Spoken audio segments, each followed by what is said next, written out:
तथागत गौतम बुद्धांची आज 2587वी जयंती.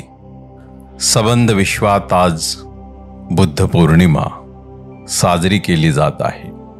तथागत गौतम बुद्धांनी या विश्वामध्ये समतेची समग्र महाक्रांती प्रथमच केली असं डॉक्टर बाबासाहेब आंबेडकर यांनी संपूर्ण विश्वाला सांगितले. बुद्धांनी केलेल्या समतेच्या समाजक्रांतीचे डॉक्टर बाबासाहेब आंबेडकर यांनी आपल्या समग्र जीवन कार्यात अनुकरण केले. भारतीय संविधानाची निर्मिती करतानाही डॉक्टर बाबासाहेब आंबेडकर यांनी बुद्धाच्या समग्र क्रांतीला आणि तत्वज्ञानाला लक्षात घेऊनच त्या दृष्टीने या देशाचं संविधान बनवलं. बुद्धांनी या विश्वाला समतेचा मार्ग दिला, बंधुतेचा मार्ग दिला, स्वातंत्र्याचा मार्ग दिला. हे सगळं करताना बुद्धांच्या तत्वज्ञानाला घेऊन जेव्हा समग्र विश्व त्यांच्याकडे आकृष्ट होतं, तेव्हा त्या विश्वामध्ये एक शक्ती निर्माण होते.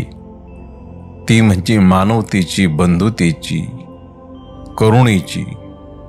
आणि यामध्ये एवढी शक्ती आहे की जग हे एकोप्याने एकत्र येऊन कायम नांदू शकते. कोणत्याही समाजाच्या विकासाला, प्रभावाला आणि त्याच्या अजिंक्यतेला जी 7 कारणं असतात असं बुद्धांनी सांगितलं. ती वज्जी समाज जो त्या काळचा गणसंघ होता, त्या गणसमाजाची 7 लक्षणं बुद्धांनी प्रसेनजीतने पाठवलेल्या वर्षाकार ब्राह्मणाला उद्देशून जेव्हा सांगितली, तीच 7 कारणं जगाने आज लक्षात घेतली.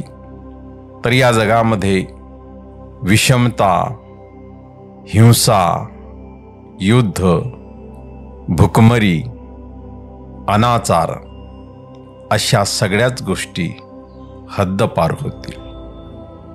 वर्षाकार ब्राह्मणाच्या निमित्तानं बुद्धाने सांगितलेली वज्जी संघगणाची 7 वैशिष्ट्ये ही आज आम्ही एक समाज म्हणून जरी तिला अंमलात आणली तरी आम्ही या देशामध्ये, या विश्वामध्ये एक शक्तिशाली समाज म्हणून उदयास येतो आणि वावरू शकतो. त्या 7 कारणांची किंवा त्या 7 वैशिष्ट्यांची चर्चा बुद्धाने एकेका वाक्यात केली आहे. आणि ही वाक्य बुद्धाने भंते आनंदला उद्देशूनच प्रश्न आणि उत्तर या स्वरूपात सांगितले आहेत. परंतु ती या ठिकाणी आपण सरळ जर ती पाहिली तर बुद्धाने हेच सांगितलं की जोपर्यंत वज्जी लोक वारंवार एकत्र येत राहतील, सभा घेत राहतील, विचार विमर्श करत राहतील, तोपर्यंत त्यांची कोणी हानी करू शकत नाही, त्यांचं कोणी नुकसान करू शकत नाही. याच वज्जी संघगणाचा दुसरा नियम बुद्धांनी सांगितला.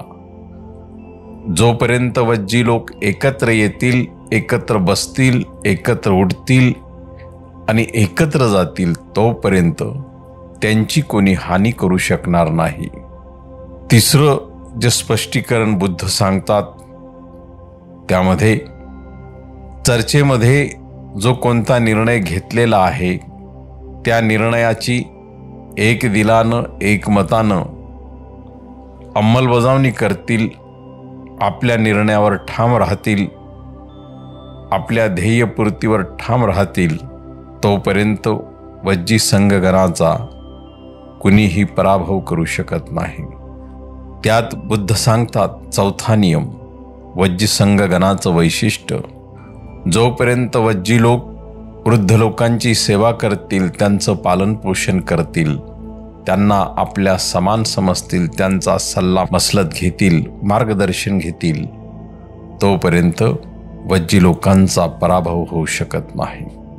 त्यांचं 5वं वैशिष्ट्य वज्जी संघगणाचं असं सांगतात बुद्ध की वज्जी लोक जोपर्यंत स्त्रियांचा सन्मान करतील, स्त्रियांचा आदर करतील, स्त्रियांना समान दर्जा देतील, तोपर्यंत वज्जी संघगणाचा पराभव कोणीही करू शकणार नाही. त्यांचं 6वं वैशिष्ट्य बुद्ध सांगतात, जोपर्यंत वज्जी लोक शील पालन करतील, धम्माचं पालन करतील, तोपर्यंत वज्जी लोकांना कोणीही पराभूत करू शकणार नाही. 7वं वैशिष्ट्य ते सांगतात, जोपर्यंत वज्जी लोक दान पुण्य करत राहतील, जोपर्यंत वज्जी लोक शील पालन करत राहतील, जोपर्यंत वज्जी लोक एकाग्र चित्तेने कार्य करतील, जोपर्यंत वज्जी लोक आपल्या लोकशाहीवर विश्वास ठेवतील, समता न्याय बंधुतेवर ते विश्वास करतील, तोपर्यंत त्यांना कोणीही पराभूत करू शकणार नाही.